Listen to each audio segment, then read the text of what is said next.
I'm going to be talking about Adam's Rib. It's a 1949 romantic comedy starring Katharine Hepburn and Spencer Tracy.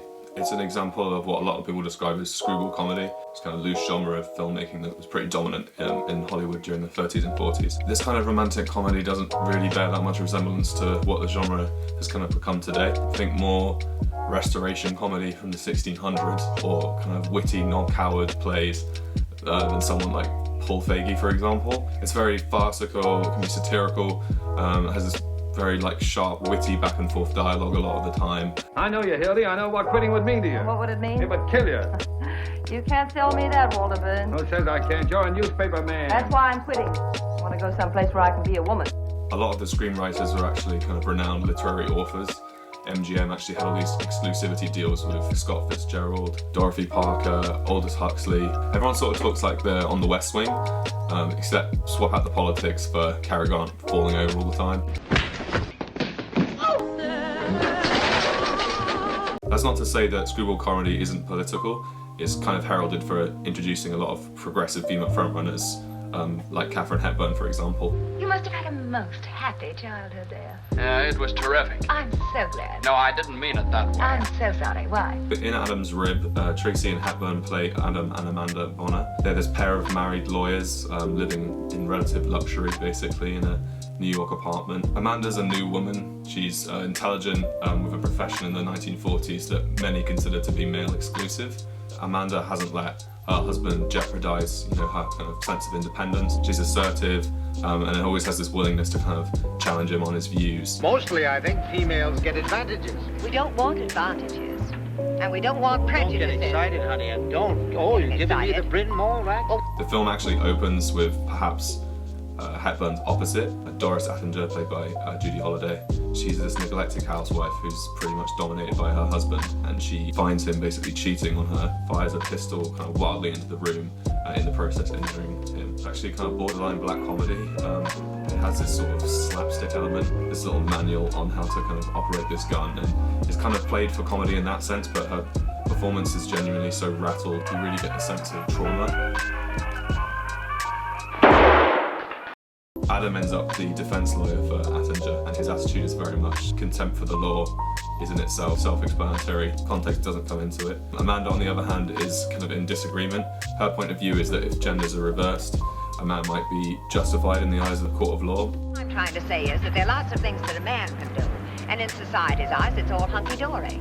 A woman does the same thing. The same, mind you, and she's an outcast. Hepburn ends up defending Attinger, thus we get this kind of battle of the sexes in the courtroom with equal rights for women essentially hanging in the balance.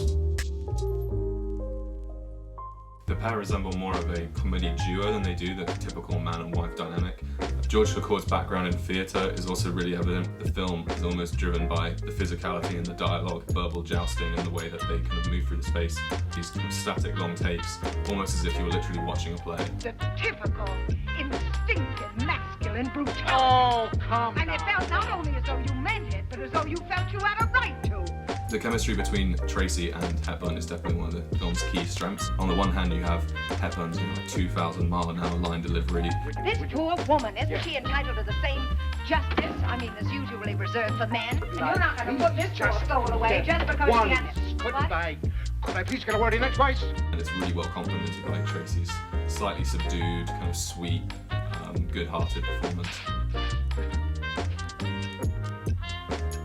Oh, yes. There ain't any of us don't have our little tricks, The film's overall structure essentially jumps back and forth between the Bonners' battle in the courtroom and the battle in their home lives as a result of that tension. At the crux of these court scenes, the debate tends to hinge on the idea of female inequality. We tend to make considerations when watching classic Hollywood for a lot of misogynistic ideas that are essentially an inescapable part of history. But it is pretty surreal to hear Katharine Hepburn so confidently and just excessively dismantling, these double standards of male privilege. Direct your attention to the defendant, Mrs. Attinger. Now imagine her a man.